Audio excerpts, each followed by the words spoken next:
She's very excited. Oh, really? Seems very much in her lane. It's a You wouldn't happen to have a vinyl. We'll be beginning in 1 minute. you're constantly dealing. I work in like She studios. just wanted it for herself. I gave it to her. That's so funny. So I'm dealing with like financial aid, records. I mean, cover all of it. You can't do both. That's ridiculous. Doesn't he wants you to get rid of all of it, but not. Summer semester, and Do you know how much work that is? It's too so much. that can Yeah. actually get No, it thank can you. get a little busy. No. But yeah, it's pretty slow. Yeah. Don't want to do That's it. too much work. But talk to Susan. I sent her. Yeah, UMC is kidding me. Now I'm trying to log into She this got 'em computer. today. in case I have a they pull FaceTime something with on her the screen. tomorrow. The Oh, you need to change Oregon her show and tell. Lake campus, Okay. not the Unbox. time for hire, Unbox get it. rid of it, but Will are gonna unbox the it university together. partners are pulling out of there and they're moving main campus, which they wanted to be. It's got to be similar enough to my existing, so I'll remember. Oh, But it's more vibrant. little things. Well, yeah, I know, but then I am more prepared at my desk. And then I write it on a sticky note. It goes underneath my mouse pad. I put it in my little thing because I'll forget for the first 2 weeks. Brian is not here in 3 minutes again. Yeah, it's just Brian and Mitch. I Yeah. like where you're going with that. It's going to be Capital U. Yeah, there's under. I've been using the same one, but now it's like, there's like 4 underscores. I mean, Is my water in your way? I'm just waiting for 1 more minute to 6:02. media Nobody shows that I up for could get second. rid of. It They're is both in like shows and movies. Where and exactly guessing is someone's passwords. Like you would never a special meeting right now. Yeah. Yeah. Oh, and their dog's name is Peaches. They got him in. I'm going to write this down because All my passwords are kind of the same. I've been trying out a new one when I'm prompted. I got a new one. I was like, Did you see Nick? It's on the kind of the southwest corner. My grandpa had like this big like password Oh, book. he loved in it. case I forget by tomorrow and can't log in to see. What is that? It's a wooden. Oh, yeah. No, it's the username. Yes. Because my password is Oh. like always the Oh, same, that's cute. minus like a special character. The fifth. Yeah, yeah, yeah. I never like- remember the user loved it. actually. There's so Okay, many oh, here's variations. Brian. I'll wait. And Mitch is right here. Actually, no, right Okay, here. I'll just give him a minute. all right. We can start. It's a really You can beautiful probably announce spot. it. Did you announce the minute? Yeah, she did. Yeah. It's a big piece of property. Hello, everyone. Welcome to the special meeting of the Traverse City Planning Commission. It's June 17th. Welcome, everyone. Welcome, commissioners. As always, we'll start with our land acknowledgement.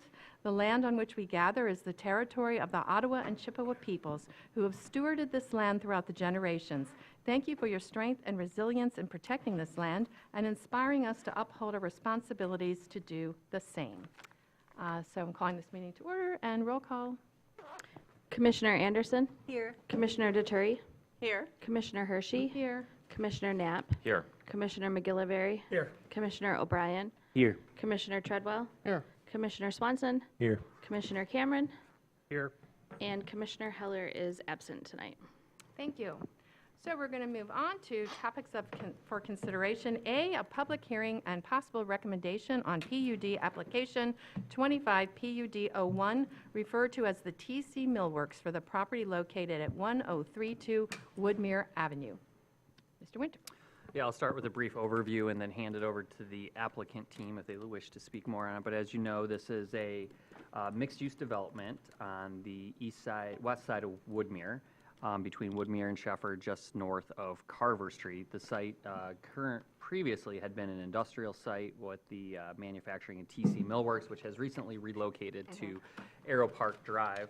So the development proposal includes a commercial building as the southernmost largest building. It will be tenant to a outdoor recreation retailer and possibly a food and beverage unit in the future. That is the building that is within the airport approach zone, so its height is limited and its uses are also limited in that location. The applicants have been working with staff, including airport staff, and have dialed in a plan that meets the standards at the airport and the FAA for that. The north 3 buildings will be residential buildings. The exact height is to be determined. They have proposed 3. By zoning, they can go up to 4. But as they have discussed with the Planning Commission in the past, that will be determined on really the pro forma and the numbers moving forward. There are some public improvements that will be proposed with this development. The first is the paving of Sheffer Street on the west side of the property for the portion running along theirs. And that will include parallel street side parking. It will have a connector as called for in the Mobility Action Plan down from Carver Street to the Boardman Lake Loop Trail, and they will have sidewalks on Carver. With a PUD, you are allowed to deviate from zoning, but it has to be approved. So there's only 2 deviations really that have been proposed through this PUD.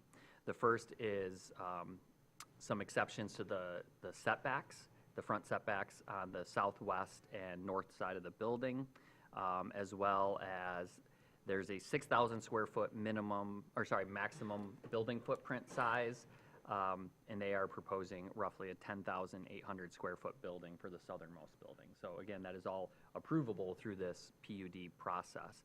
In terms of the master plan, it is consistent as the staff report indicates. Specifically, this location was one of the 4 primary redevelopment sites where we had artist renderings done, and what has been proposed is very, very similar to the renderings that came out of that public process and all the feedback that we had received. So with the PUD, there are a series of standards. As is always the case, we present the standards. We ask as part of the application that the applicant provide their response to those standards and how they feel they're meeting them, and then staff does the same. And then we indicate from staff perspective whether it's satisfied or not. This is a starting point for the Planning Commission. Your decisions have to be based on the finding of fact, and that is what this is intended to serve. But again, it can be changed and modified by the Planning Commission at any point. And then with that, there were 2 standards, specifically 2 and 11, that required some staff input. So those review forms were circulated to the staff with the affidavits signed and included in your report. So we did put 2 possible motions in there. One motion to recommend approval. There were 2 conditions that staff had put in that motion for your consideration. There's also wording there for a recommended denial. Now, at the end of the day, a PUD, the final decision is determined by the City Commission. So once this moves on from the Planning Commission, it'll have to be introduced at the City Commission. They'll have to set a public hearing and hold it and then make a decision. So it is during that time that they can consider any agreements that they want to establish with the property owner through this development. And there may be the need for some, which would occur at that level. As I mentioned at the last meeting, Sheffer Street is not platted, but it exists without an easement instrument in place, and in fact goes over the applicant's property. So that is one of those things that through development we'll probably need to clean up with the attorney's office. But she's aware of that, nothing major. You know, there's path forward with all that. So with that, I will hand it to you, Chair, to see if the applicants have anything else they want to add. First of all, does any planning commissioners have any questions of Mr. Winter? Would the applicant like to come forward and give any information you'd like us to know?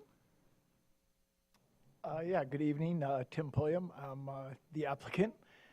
We had a good conversation the last time. I feel like we've been going through this process quite a while. We took a lot of good steps. It was a very interactive process. I feel like it was pretty comprehensive as well.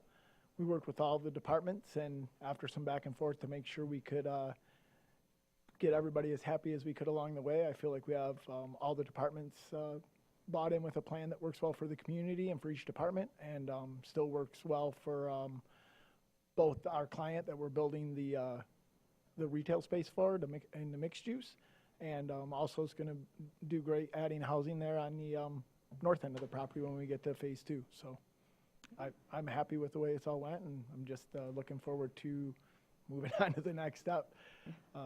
Because we're going to try to get the mixed use done by February of 27. Kind of a hard deadline with that. So. Thank you. Yeah. Does anybody have any questions of the applicant? Okay, before I open up the public hearing, could we have a motion and a second? We just have it on the floor? You can do it in this case after the public hearing. Okay, all right. Yeah. So I'll open up the public hearing. Is there anybody here to speak about TC Millwork project?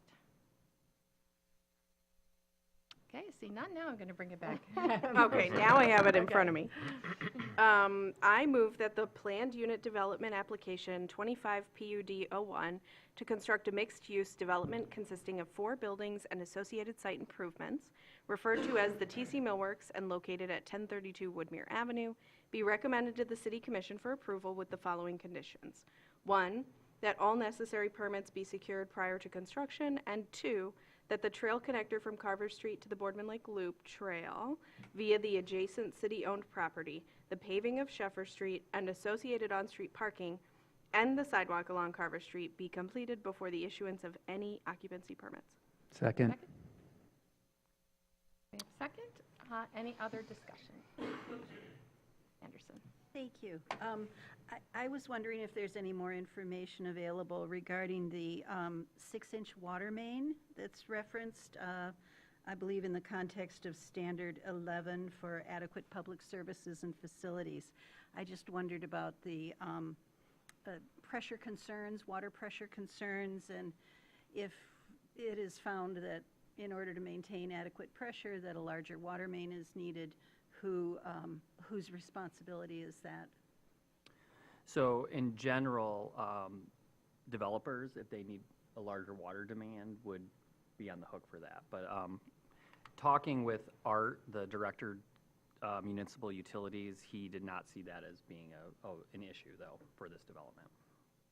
So he didn't anticipate that anything larger than the current 6-inch water main would be needed? Is that what Correct. you're saying? Yep. Okay. Yep, because he filled out that form and said, yeah, he didn't anticipate an impact on it, so. And he was part of all the design team meetings, too, where this was discussed. Yep. Others?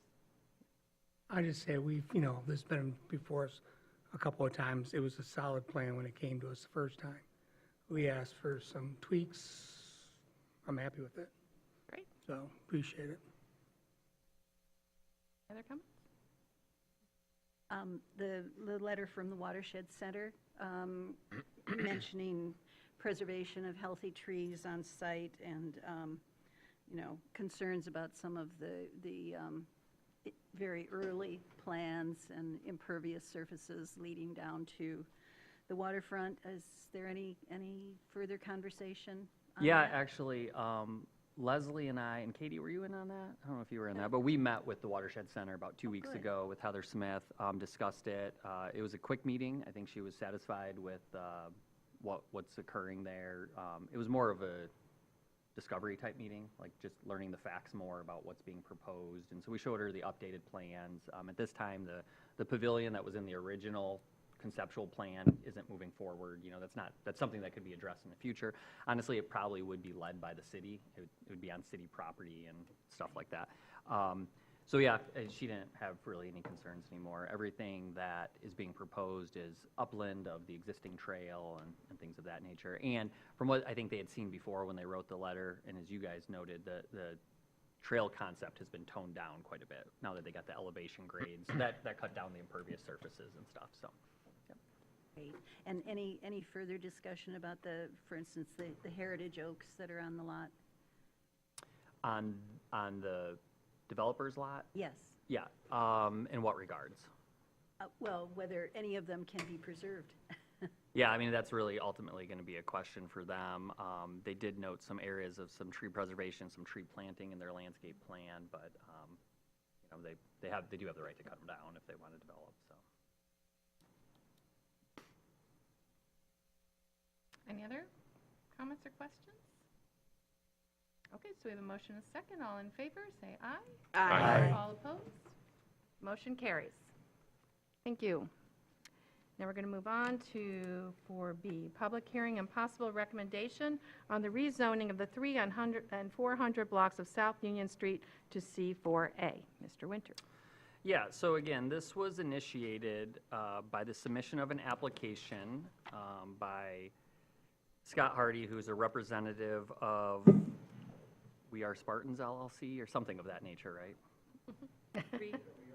You can come up. I'm sure there may be questions. So when this was introduced at the last meeting, it was noted in the staff report that, this whole stretch, 300, 400, 500 block of Union is called for in the master plan for being rezoned to C4A, which was the rezoning classification that the applicant was requesting for 418 and 420 South Union. As we've discussed a number of times, spot zoning is something that the law doesn't really support. You should have cohesive districts, so that led to the conversation of considering, in addition to these two parcels, that corridor. We only noticed the 300 and 400 block. We heard a lot of different discussion from the Planning Commission. It sounded like there was pretty solid consensus to move forward in consideration of those two. 500 block, a lot of things were up in the air. So for now, the 500 block is not in consideration. If that is something that the Planning Commission wishes to explore in the future, we can do so and notice a public hearing for those blocks, but we kept it within the two blocks that we heard most interest from the Planning Commission on. So as we discussed at the last meeting as well, this was an idea that was actually explored at the end of 2021 into 2022. We had a number of meetings with the property owners, handed out flyers to them to explore this, and it was all generated by a long-standing property owner that their business needed to expand, and because of the zoning limitations, they weren't really able to, and they relocated outside the city after over 100 years. So that was just kind of a signal to us that maybe this was something to explore. That effort did kind of fall by the wayside because it was shortly thereafter that we we started the master plan, the mobility action plan, so we just needed direct staff capacity elsewhere. But again, it came through in the master plan process, and now is before you today as a result of this application. The one thing that we noted at the last meeting is that one table that has all the properties in this stretch, and all the rows that are identified in red are non-conforming with the current zoning classification. So in other words, if Old Town was wiped out by a tornado today, you couldn't build Old Town to look the way it is today. So there's a disconnect with what actually exists and what many people tend to love about that portion of town and what the zoning actually allows. And we've been running into that rub. So That chart's pretty amazing. yeah, it's quite telling. So with that, this is the necessary scheduled public hearing. I'll turn it back over to you, Chair, and again, the applicant is at the podium to answer any questions. Any questions or comments first of Mr. Winter? Any questions for the applicant? Nope. I mean, the applicant asked us to rezone his property. Now we're talking about rezoning 2 blocks. So Yeah. it's, the question is if we understand his need, he covered that in previous presentations.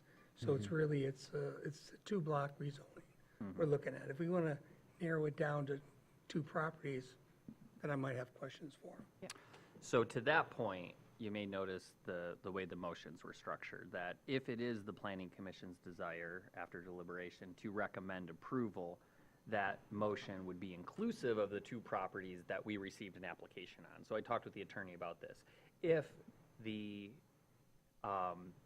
Planning Commission does not want to, or wants to recommend denial of the rezoning of 300 and 400 block, then you should take a separate motion on the application specifically, so that due process is followed there. So, does that make sense, what I'm saying? Okay. Are you saying regardless we have to take up both? No, Or only if? only if the recommendation is Is to to deny deny. the 300 and Then 400, you have then to there address should be a this. separate Got it. motion on to recommend or deny the applicant's Yeah. specific request. So, but what's before us now is the 300 and Correct. rezoning 300 and 400 block of Union Street. Correct.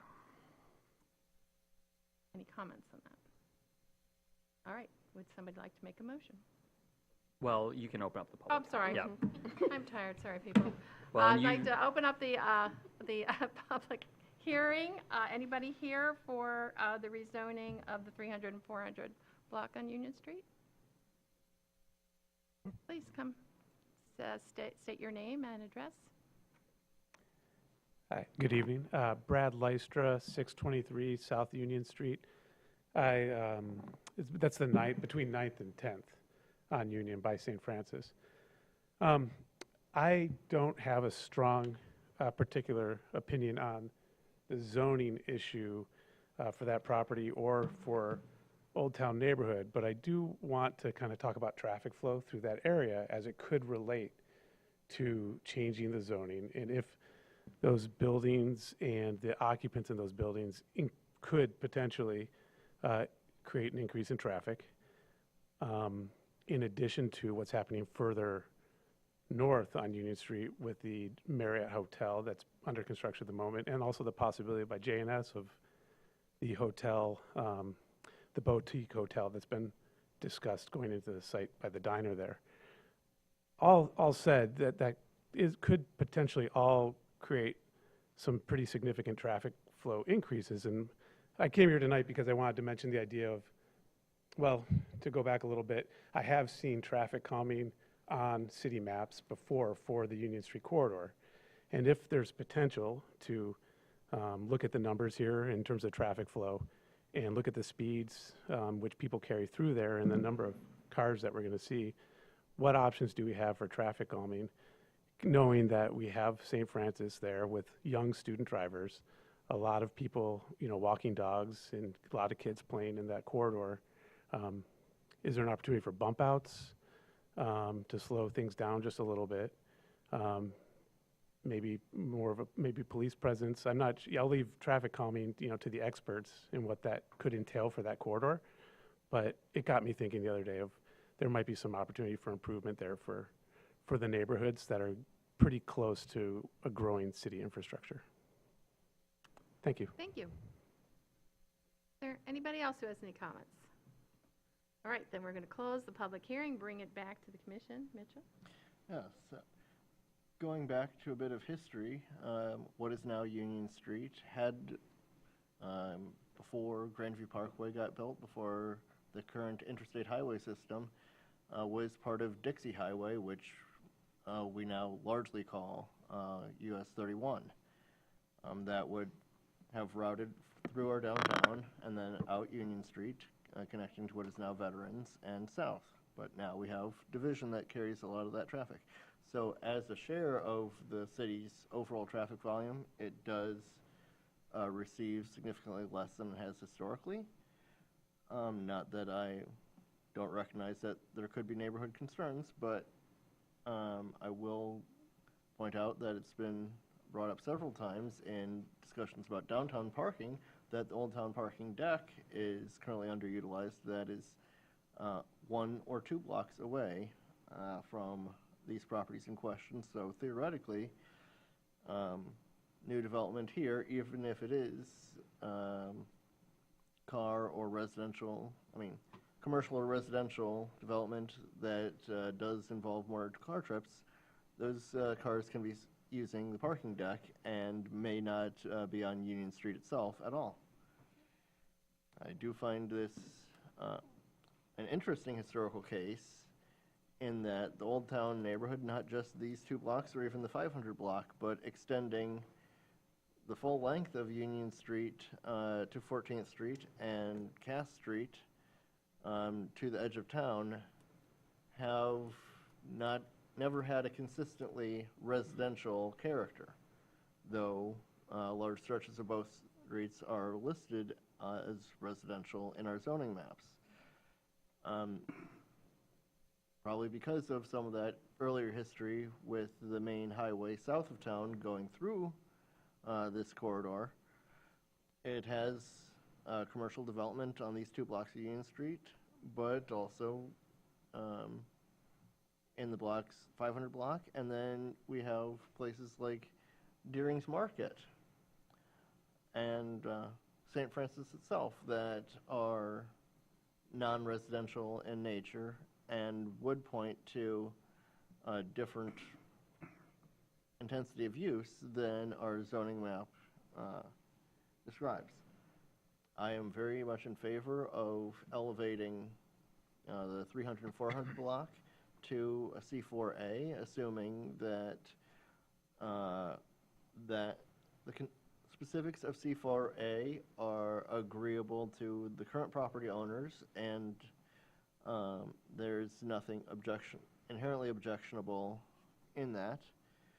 But I would also like to, as emphasized by the master plan, look a little further south and potentially see how our zoning map and or future land use map could be made more consistent with the historic development character of this area, such that yes, we have one developer or potential developer coming forward with 2 properties, but there are similar cases that remain in the areas that we have not addressed. Well, great. Would you like to make the motion? No, I have something. Oh, okay, sorry. Sorry. I was just going to say the same thing about the parking structure. I think this will utilize an underutilized space. And we examined this space years ago, when I first started, maybe 5 or 6 years ago. And it felt like there could be some work. And we've obviously heard from a couple of those businesses, like when we did this years ago, and they moved on because it wasn't fruitful. And I wonder if this would have saved that and they would have preferred this kind of zoning. So I'm also in full support. And then maybe if we can just make note, I know that 10th Street is pure trash. So like the condition of 10th Street. There are so many potholes that I specifically avoid that road.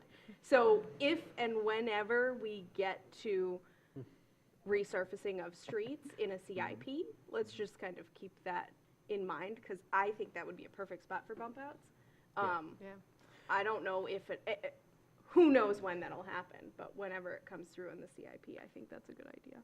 Yeah, and so that's a design detail that the city's been implementing with its reconstruction. So if you go by Veterans now or Madison, you can't park the first 20 feet up to a Right. stop sign. So they've been just bumping that out for less impervious surface and better I was pedestrian picturing visibility. Madison over there, and I Yep. think it would be great. Honestly, both sides, like 9th and 10th, because when you come around the corner Yeah. and there's a spot right there, I think that's a great idea. And I think it's good to point out the survey results that were in our packet, plus we had letters of support in our packet, like the businesses in the area Yeah. would like to see this change. So, Mr. Gilliver. So, yeah, the traffic is, this is a rezoning, so we're not going to address, really, we're not going to address traffic because it's not project specific, but it does increase intensity a little bit. It's an interesting question, especially bringing up 10th Street. If you would think that's eventually going to get done. But I thought that was going to get done when I was elected to the city commission in 2017. So, it's a priority question. Yeah. And eventually other parts of 8th Street will get done, and that's really a time to raise awareness with city staff, and planning commission. If there's a reconstruction, we do have a say. So I think the city's pretty good about bump outs and things in traffic calming. I think really for that, your biggest concern is using it as a through street. And I think whatever we end up doing with 14th Street, that's another project that's probably 10 years away. If it moves more traffic, will have a bigger impact on the flow on Union Street than what we do, than this rezoning will. But we've been talking about this rezoning for half a decade. So, it's due. I don't have any. Yeah, I'm supportive looking- of it. I'm And looking- the changes the changes in use and restrictions are relatively minimal. Yeah, you're right. I'm looking at engineering's 9-year street reconstruction sheet, and it's a few years old, this version, but yeah, 10th Street was supposed to be done in 23. So it goes. But I'd like to bring us back to the motion at hand. Shay, do you have? Yeah, I'll make the motion that the 300 and 400 blocks of South Union Street be rezoned to C4A as prescribed by the master plan and initiated by the representatives of 418 and 420 South Union Street be recommended for approval to the city commission. Support. Jackie, do you have your hand up? I'm sorry, Yes, I did have a question. I just wondered if someone could describe the outreach and notification to current owners of R1 and R2 properties that are contiguous to this area that is being proposed for rezoning, and if there's been any communication with the neighborhood association that represents those folks? So we did through the master plan, we communicated quite a bit about this. This was what was proposed in part of our neighborhood listening sessions that we conducted. As far as the notice, we just followed what was required in the law. so we noticed it in the newspaper. What was it? The communications director put it in the Bay Briefs to give additional notice, so, yeah. They also do not have a neighborhood association. Central? Fun fact. Old Town. Well, Central's like adjacent, Yeah. but that specific area between like, in, like 9th crossing, Cass crossing, 10th, I don't know if that specifically has If we're a neighborhood talking association. about only the 300 and 400 blocks, would that affect areas by 9th and 10th? No, it wouldn't. No, it No. wouldn't. No, so this would be between 6th and 8th. Right, Yeah. exactly. Yeah. Okay. And I did speak at the Central Neighborhood Association meeting about this very item on the agenda, informing them that it was coming down the pipeline. That was the meeting last month. It was originally scheduled at that time to a June 3rd meeting, so although I told people electronically that it had been rescheduled to today, it doesn't have the same impact necessarily as saying it at a public meeting, but we'll just have to see. Okay, thank you. Any other comments? We have a motion and a second. All in favor? Aye. All opposed? No. Motion- Roll call, please. Commissioner Anderson, No. Commissioner Detturi, Yes. Commissioner Hershey, Yes. Commissioner Knapp, Yes. Commissioner McGillivray, Yes. Commissioner O'Brien, Yes. Commissioner Treadwell, Yes. Commissioner Swanson. Yes. Thank you. Thank you. Now we're going to move on to C, consideration of amending the conditional rezoning requirements and the City of Traverse City zoning ordinance. Mr. Winter. Yeah, so we're just bringing this back to you because it was brought up as part of the discussion when John Collins, who is here with us today, as you know, he had a conditional rezoning approved by the Planning Commission, recommended by the Planning Commission, approved by the City Commission for the properties where Third Coast is located and the two adjacent lots to the east. So the former Social Security and the large, formerly R1 A or B lot there, residential. And it was discussed, so John was here recently to ask for an extension because he has been working on the project, but as you all know, construction it's difficult right now. Contractors, materials, all that stuff. So the Planning Commission throughout that had mentioned like, maybe we need to revisit this. You know, maybe this isn't really all that realistic of a timeline. So met with the city attorney and we talked about it a little bit. And it's not required that you have conditional rezoning in your zoning ordinance. It's not a requirement. Now, the law does say that people can apply for it. So if you didn't have it in your zoning ordinance, it doesn't mean someone couldn't try to ask for a conditional rezoning. But having it in there does kind of signal as like, hey, this is one of the land development options. More often than not, and this is definitely not the case in what I heard from John Collins when he was here, but we've kind of seen it used as a workaround to get around what the zoning doesn't allow in a district. So one example is allowing a drive-through. So the CVS at the end of Front Street, that's a conditional rezoning because we don't allow drive-throughs in that district, but they got to conditionally rezone to a district that does allow them. TC Lofts, they had a conditional rezoning to go higher for a community room. You know. So it's up to the Planning Commission. We just wanted to give you the space and time to discuss that, whether or not, so a couple options before you is you can decide to possibly extend those timelines that are listed there in the ordinance. You could do away with the timelines altogether. There's no requirement that you have a timeline. You could do away with the conditional rezoning land development option altogether, or you could really do nothing. You know, there's no requirement. But again, we wanted to give you that opportunity. And to put it in perspective, we're having the same conversation. I serve on the airport zoning board because we have timelines built into our permitting and stuff, and we're seeing the same thing. It's really not realistic in this construction market up here to meet those timelines. So, yeah. So if we extend the timeline, do we extend it according to the original, I can't remember, I just scrolled right by it. The original years? The original years meaning? Okay. Our project was believed 75% complete in 2 years and 100% complete in 3 years. So if we Is that what it would be if we Yeah, so extended you it? could push those timelines out, you could do it 3 years and 4 years, you could change those percentages. Oh, I see. You know, it's one of those things that conditional rezoning is a rezoning, it runs with the land, you know? So it's kind of interesting that this is one type of rezoning, the only type of rezoning that we say you have to act on it within a certain amount of time and have it completed. Was the reason because you were trying to allow the market to keep up and to snag that? Like, is that what the original intent was, do you think?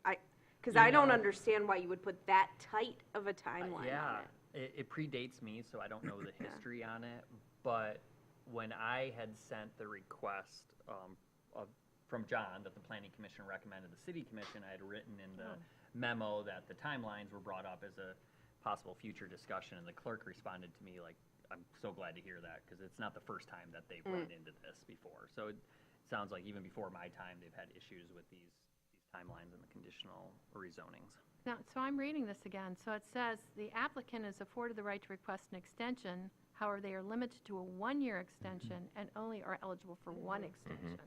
So an extension may not be, That's what started this yeah, the great conversation. thing for, Yeah. but if we say the timeline can be extended, doesn't that mean it can only be for 1 year? Well, no, so it's kind of like two separate things. So there's the base timeline, and then there's the option to have an extra year, which in this case, the applicant exercised. He requested that, and it got approved. Okay. So Oh, that's, so I mean, now that's he's- another option, yeah. is you don't have to limit it to just one extension. You know, you could make it a year-to-year thing until, you know, maybe the City Commission finally says, and on recommendation of the Planning Commission, enough's enough, we're gonna let this revert back to its original base zoning, but Question, who handles, do all extensions come to us, or are they done administratively? extensions get approved by the City Commission upon recommendation of the Planning Commission. So it's gotta go to the Planning Commission, and then they get the final say, because it's a rezoning, essentially. Why don't we just add a year to both? So So your first permit's for 3 years, and extension is 2 years. Or you could do 3 years of, and the 2-year extension could be done administratively. If they want a third extension, they gotta come back to us. Yes. Okay, I'm just taking notes on all of this. Sean, I may have missed it. Conditional rezoning it's an option to eliminate it. Is that the norm? Like, do most cities not have conditional rezoning? Yeah, like when I worked in Acme, we didn't have it in our ordinance. Again, it is mentioned in state law, so someone could have come in. Right. But, I think the fact that we didn't advertise it as an option in the ordinance, we never got that request. So let's say, you piqued my interest when you said drive-throughs. That you use that as an example because I hate drive-throughs. I guess my question though is, let's say we talk about eliminating conditional rezoning, does that apply to this applicant?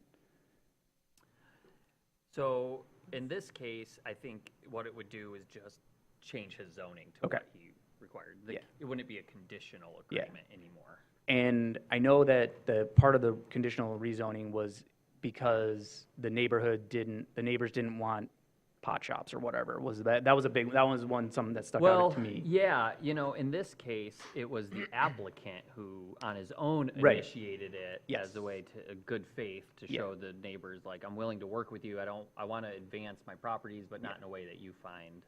He could still do that though, right? What's that? He could basically say, we're gonna build this building, but I'm not gonna have pot shops in it. Oh, yeah, yeah. I think he was, and he's here, he can speak Yeah. for us, Yeah. trying to, as neighbors, get their support and Right. hear their concerns Yep. and address them. Because with conditional rezoning, as we talked last time, the applicant voluntarily submits the conditions, and that's what occurred. It gets a little tricky for planning commissions and city commissions because you can't really work with those much. You either have to thumbs up or thumbs down them, where other things like the previous PUD, we put some conditions on it. You can't add any conditions to a conditional rezoning request. You just gotta take it at face value or deny it at face value. So, which, if we're being honest, is kind of the same with all rezonings, right? We don't attach conditions to rezonings in general. Those would come with the actual development approvals down the road, but, yeah. So the thing about, like say rezoning the property. So you just say, okay, we eliminate conditional rezoning. We just rezone his straight with no conditions on it. And, you know, something happens and he says, I can't build this project, and he sells it. Well, now the zoning has been changed, and the new owner can do what they want within that zoning classification. And I think the concerns of the neighbors at the time were more focused on just, you know, they're kind of an isolated little area, and they're, you know, encroaching too much on their homes. But you know, and so it's a question of, does that matter? I think, you know, some of the other things that you've cited, I mean, CVS was, you know, it's not a fast food drive-through, it's a pharmacy drive-through. And while you may not like drive-throughs, for a lot of people, my in-laws for one, my parents when they're old, getting out and, you know, that's like a major issue for some of them to get out, you know. So it's not just a convenience for them, it's almost a necessity. There's always other workarounds, but, you know, it's hard for someone when they're, you know, getting up there in age to realize you can, you know, have your drugs delivered. At one point you could get that. But anyways, you know, they're not gonna call DoorDash. It just, so, but there's other trade-offs on this. I mean, and I have no problem with, you know, conditional rezonings.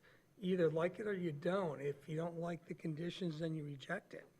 You know, that's your options. And, you know, you can, well, technically you can't negotiate. You can let them know what you don't like about the project. And they sometimes come back and make those changes or incorporate those changes. And you can get trade-offs. You know, I think the current, you know, one we're referencing, I don't think the, you know, the conditions there are, if they were lost, it'd be a big deal, but I know the neighbors wouldn't agree with that, the direct neighbors. So, you know, it's just, you know, they have they have a deal, and they were hoping that it would continue. That's the way they look at it. They have a deal, we don't have a deal. So I'm not in favor of eliminating conditional rezonings. It's just another tool. Sometimes it works, sometimes it doesn't. You know, I mean, I never agreed to CVS with that parking lot. No way, no how.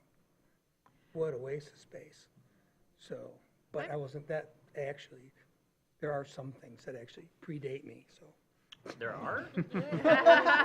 You're terrible. If He teed it up. yes, he did. If the state law, there's no requirement for state law for a timeline, do you know the rationale of why the city put it in this? I don't, no. That gets to my question next, which is, do we, in our building permit process or in other permit and inspection processes, have mechanisms that would in place to prevent, say, Blarney Castle, who seems to be content with letting a vacant lot sit on 8th Street in the hopes of it someday being a gas station, starting to construct a gas station there, get their stuff approved, and then sit on a 10% completed project for 15 years. Because there's no timeline. Well, I think the state law has timelines attached to building permits. I think you have to have something ongoing, you know, within like a 6-month time frame, and if not, those permits Because lapse. that timeline only applies to conditional. Only to conditional, and Yeah. David may be right, we don't deal with the construction code permitting, so I'm not as familiar with that, those requirements, or even whether or not they require an escrow, which sometimes incentivizes moving a project along. But site plan reviews, they do not have a expiration date, but once you pull the land use permit, they do have an expiration date. So in practice, and this is true everywhere I've worked, people usually don't pull the land use permit until all their ducks in a row and they're ready to break ground. It's like the last thing they do. sometimes way too late. In fact, the contractors are on site and they're like, can't you approve this today? You know, it takes a little while. That's an issue I see with removing timelines entirely, is if we have something that we're changing the conditions to facilitate a specific development, and that development falls through or stalls out at some point, I don't want us to be left in a situation where we had a potential development and now it has essentially precluded other stuff from happening there.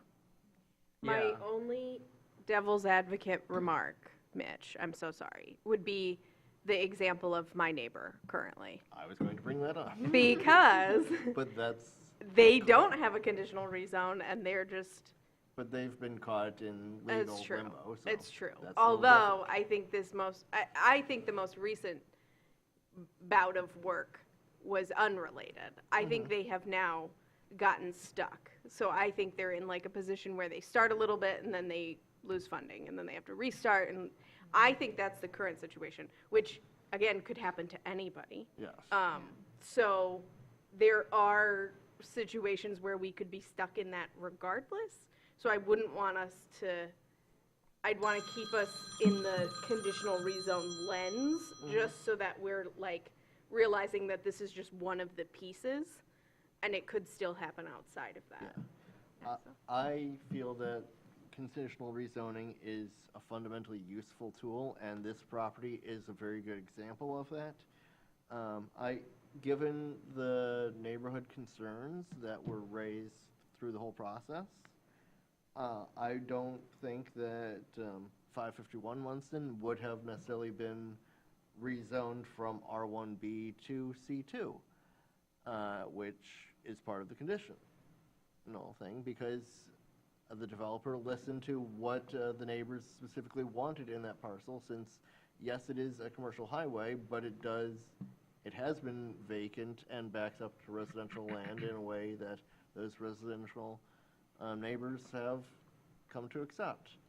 So if they are going to see development there and they have some say in the scale, the noise, the type of establishment that's there, and that ultimately makes that redevelopment happen, I think that's a fundamentally good tool. Thank you. Maxwell?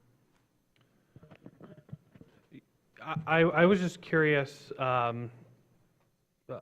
in addition to the instance that we've been discussing, have there been other instances, either just anecdotally, that you guys have worked with developments where this timeline has been a challenge?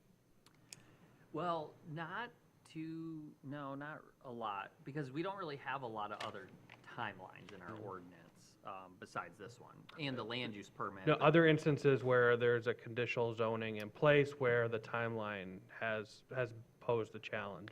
I don't know that since I've been here,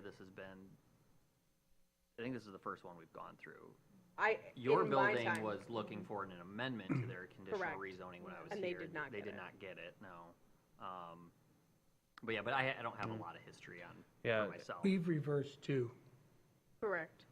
And Reversed I it. don't know what the reasons were. Where But you've approved and then the They were next time they approved come. and they weren't constructed. And I don't know if it was the timeline was too tight. I'm sure that had something to do with it. I know I just remember one of the projects, the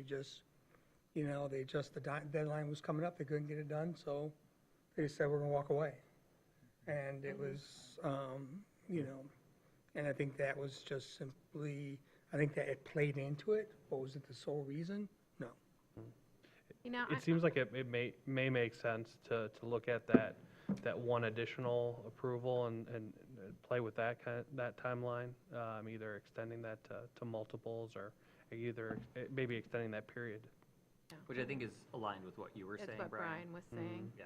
Okay. And I agree. I mean, these are really tough times now that we're in. I mean, I don't even think we can compare it to any recent times with construction and the cost of materials being so crazy. And I think that the number two, extending the timeline, makes the most sense of everything that you have listed here. Yeah, because the reality is, like, most people aren't gonna get too deep into development plans until the conditional rezoning gets approved. Because you're Right, not gonna right. spend that money on those plans unless you know you got a green light from the city.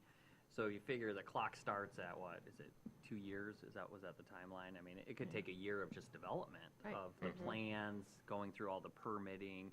I mean, Pulliam and them, they're not even ready for construction. They started in December with us, and we're now June, and they just got a recommendation. So, I mean, that alone, you know, you can see how that eats into some of that time, just the administrative part. So, My only comment is I don't feel like an additional one is long enough. I don't So either. I'd want to do a couple more. Me too. So In what that if- second. If you add one, it goes from 2 to 3 years, your first one, which is fine for most projects. Oh, you're adding one to the first one I'm also? adding one to the first one Ah. and one to the second one. So then Then the 3 and second 2. extension will give you 2. That's 5 years. Now, after 5 years, and, you know, all the other thing I said, that doesn't matter to me. Keep it simple. Add a year, you want to add a third extension, you know, it's basically, you could consider that, but it would have to be something serious. Because the other thing about this is, you know, sometimes things change, our circumstances change, and after 5 years, you may be looking at that and saying, yeah, maybe that wasn't such a good idea after all. Yeah. So, you know, that's the other thing. You don't have to extend it.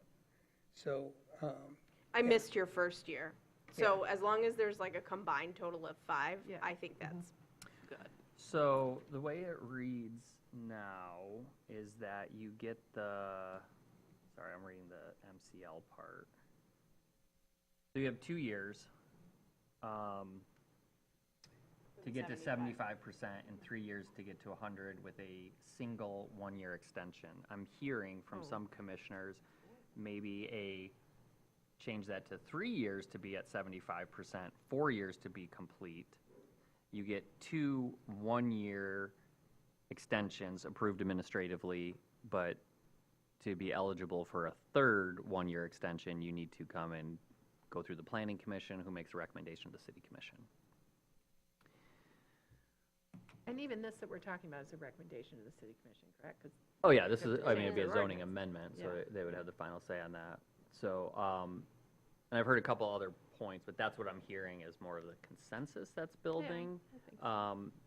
So if desired, I can put that together as redlined language and bring it back at the next meeting. This would require a public hearing, and just FYI, we probably wouldn't hold the public hearing for this until the beginning of August.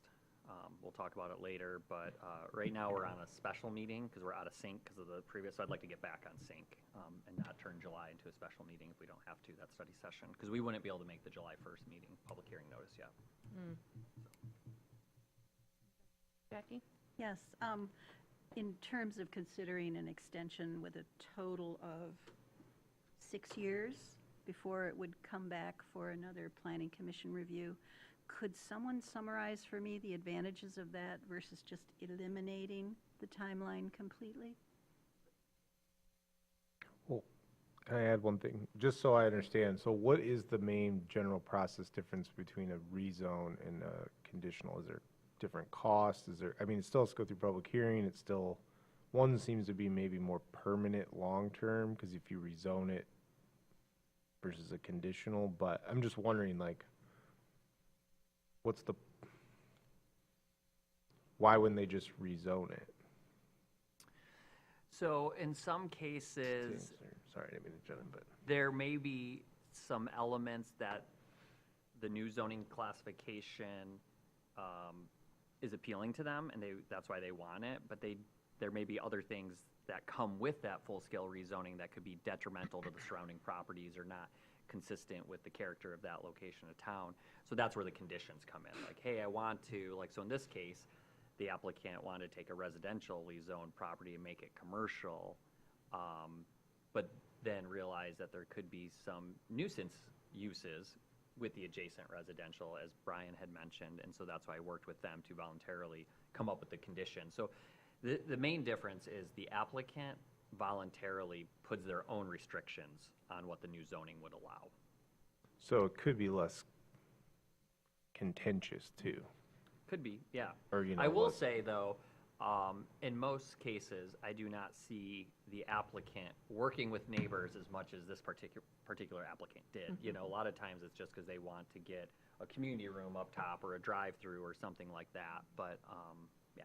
Okay, but so to Jackie's point, you're talking more about just eliminating the timeline in general, not necessarily. I'm or wondering asking. if we're talking about such an extension of timing, what's the benefit to having an extended timeline versus no timeline at all? I hear that point, and I kind of agree with you there. I think what has been proposed, though, might be a good, mediator, like middle step. Like let's test first an extension and see how that works, and then then if we need to revisit, we could, and then eliminate them. Or you can do it now. It's up to you guys. But I mean, you can have a project start, and then they can't find workers, or, and it could just sit there, like, right, just partially built. Yeah, that's a different issue, but mostly there's things that slow it down. My question for not having any timeline on it is, if, once you have a conditional rezone, the rezone stays with the land. The conditions stay with the land, and then you've got basically a contract.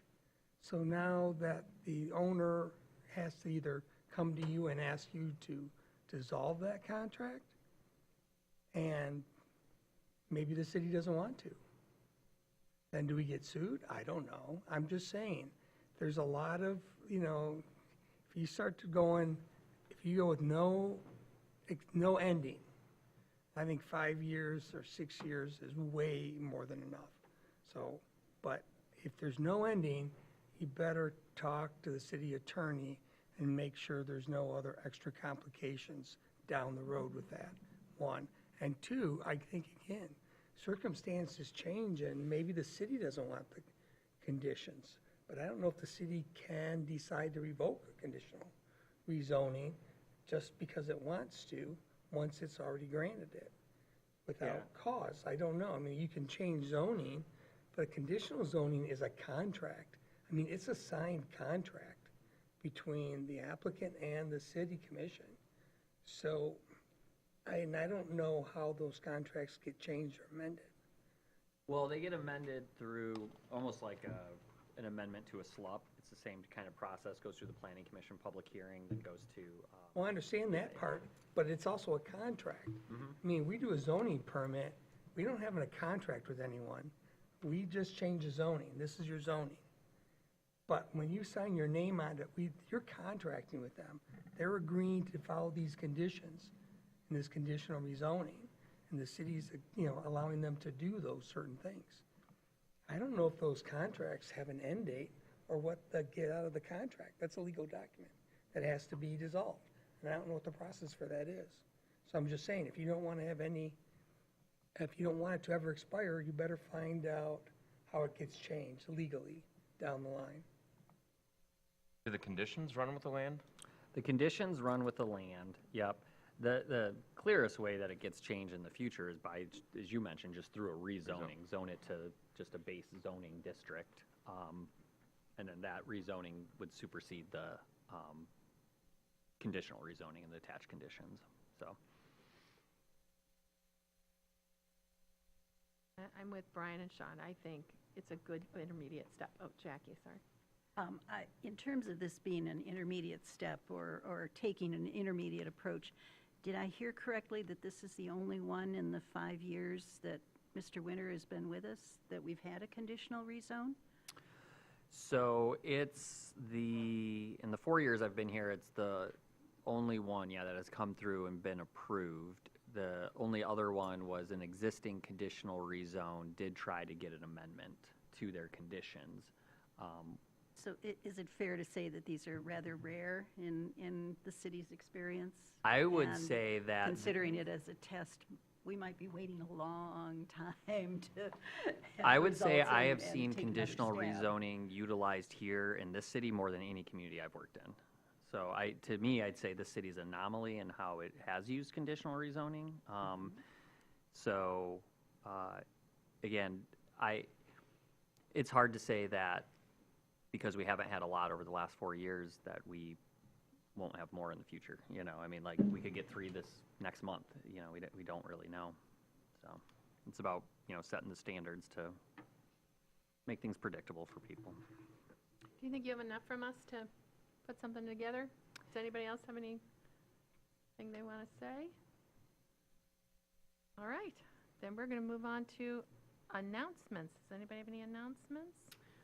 We have a couple. You may notice some new faces. We have some summer interns with us today. We actually have 3, 1 temporary worker and 2 interns. The temporary worker who could not be with us tonight is Ted Arnold. So as many of you remember, he served on the Planning Commission. So he is here as our resident document scanner for the summer as we're trying to digitally archive and reclaim some physical space in our building as it's getting a little tight. But with us tonight, we have Cole Maxon. So Cole interned last year with Jerry in the GIS department, and the year before that he interned with Nicole in parking services, and he spent some time with us over Christmas break scanning documents. And we also have Olivia, who lives in Grand Rapids but is staying here and just a couple doors down from me this summer, and so she's working a lot more with Leslie on the sustainability stuff and things like that, and so Cole's working more with Dave on the zoning, you know, plan review and things like that. So both of them are students at Michigan State, and we are grateful to have them here today. So Welcome. yeah. I didn't catch Olivia's last name. Ed. Thank you. Yep. And you said you had a couple? Is anything? Oh, so another thing, does anyone know yet for certain that they will not be here on July 1st? That's our next meeting. It's Cherry Festival Week. It gets canceled a lot because there's so many 4th of July related absences. Does anyone know off? We don't have any applications. I'd rather not be You here. could just, you could I just would say you have absolutely rather plans. not. I won't I be heard here. it was going to be held at the beer tent, though, so I just want to throw that out there. That's, I mean- it was noticed And you're for buying that. food too, right? Well, the city, yes, of course. Okay, if it's there, then I'm fine. Yeah, I can make that one. okay. So let me rephrase that. Could you, by a show of hands, indicate a preference not to have a meeting on the 1st? So we say vote, this is for not, right? Yeah, Raise if you your hand prefer for not no to. on the And knowing we have no applications before us yet. So, all right. So my next announcement, because Mitch was bringing it up, just a reminder that in the bylaws, anyone can submit to have an item on the agenda for discussion. So it just needs to come in to be notified to staff at least 10 days before the meeting, because you mentioned, you know, future discussions. So just know that you're free to initiate that. And then on the topic of Union Street, just for any members of the public, the unique history is that used to be the highway before Division was constructed the way it was and before the Parkway. So the state and federal highway came down Veterans, down 14th Street, which is why there's a state police post there. It always scratched my head, why do we have a state highway post here? And then it came down Union Street and then down Front Street. So as much as many of us dislike the Parkway for the barrier that it presents between the beach and downtown, it is kind of crazy to think, what if the state never rerouted it? And what if downtown was the main highway still? Much akin to Charlevoix and stuff. So, you know, it I makes you would think say- what things could be like. I So, would say it could potentially be akin to Calcasco, where to expand from a 2-lane highway to 5 lanes plus parking on either side, they ripped out half the downtown. yeah. And then on that, the only thing I'd say is I had the chance to attend the Congress of New Urbanism conference in Providence, Rhode Island last week. It was very good. Learned quite a bit. Still kind of decompressing from all of it. It's a lot of sessions back to back to back for 4 days straight. So you're taking a lot of info. But this particular conference I like a lot because it's multidisciplinary. So it's architects, planners, engineers, all the trades kind of involved in community development, participating in discussions and things like that. So it was a great Maybe opportunity. that could be a study session Yeah, coming up. kind of Just- recap some of it. Yeah, I'd be talk happy some to. of it, yeah, and what you've learned and Yep. share articles with us or whatever. That would Yeah. be great. Yeah, definitely.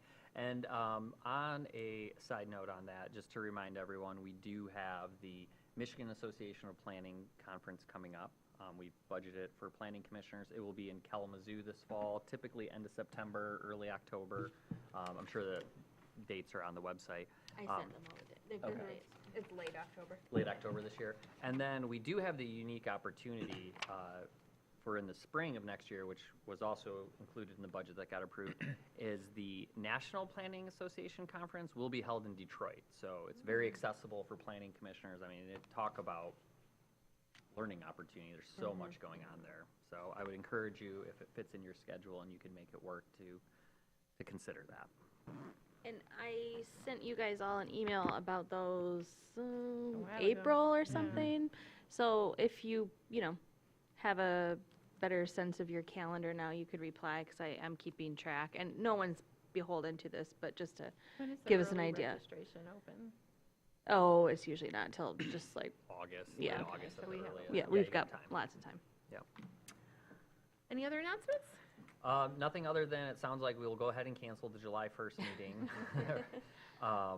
So we'll be back on the 14th or 15th. I'll have that red line for you for this conditional rezoning amendment with a scheduled hearing that first meeting in August, and then we'll see what comes before us between now and then for your agenda. Great. Any announcements from the commissioners? Anybody have a closing public comment they wish to make? Seeing none, this meeting is adjourned. Thanks, everybody. Thank you. Thank you. I was way wrong. Way wrong about. Time.